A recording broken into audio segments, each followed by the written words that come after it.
Agata.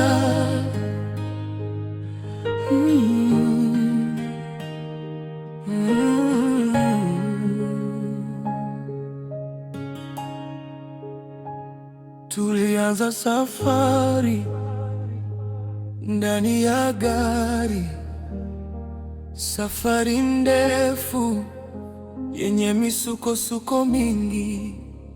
Njiani nikadharauliwa, nikadhihakiwa kwa kuwa masikini, nikaitwa mtu wa mikosi.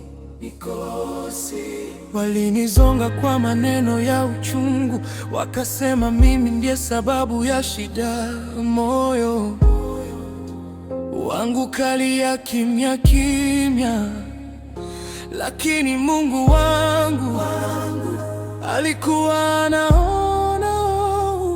Safari kaendelea gizani, mvua ikaanza kunyesha kwa nguvu, radi zikanguruma kwa sauti ya kutisha, zikipiga huku na kule, ila gari halikuguswa. Dereva akasimamisha gari kwa hofu, ndipo sauti zikainuka kwa hasira, yule mtu wa mikosi atolewe nje. Nikachukuliwa, nikatupwa pembeni ya njia. Gari likaondoka, nikabaki peke yangu chini ya mvua na giza.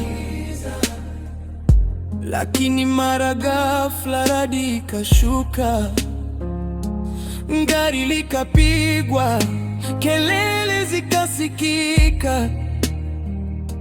Mungu badilisha aibu kuwa ushuhuda, na fedheha kuwa baraka.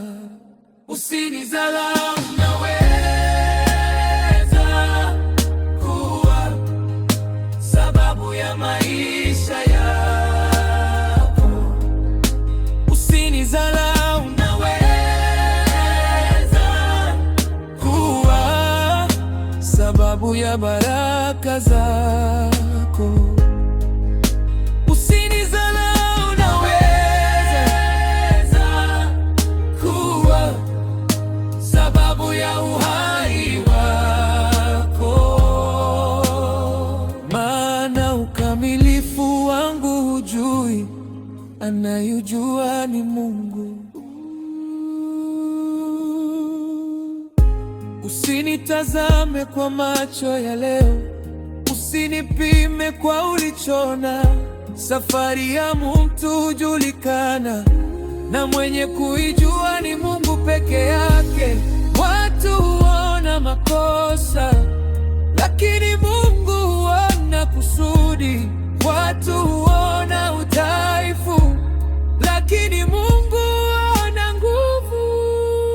Usinidharau, maana hujui kazi yako, sababu ya maisha. Anayejua ni Mungu. Usinidharau, sababu ya baraka zako. Usinidharau, naweza kuwa sababu ya uhai wako. Maana ukamilifu wangu hujui, anayejua ni Mungu.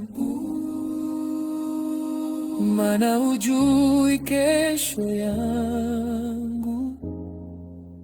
Usinidharau, anayejua ni Mungu.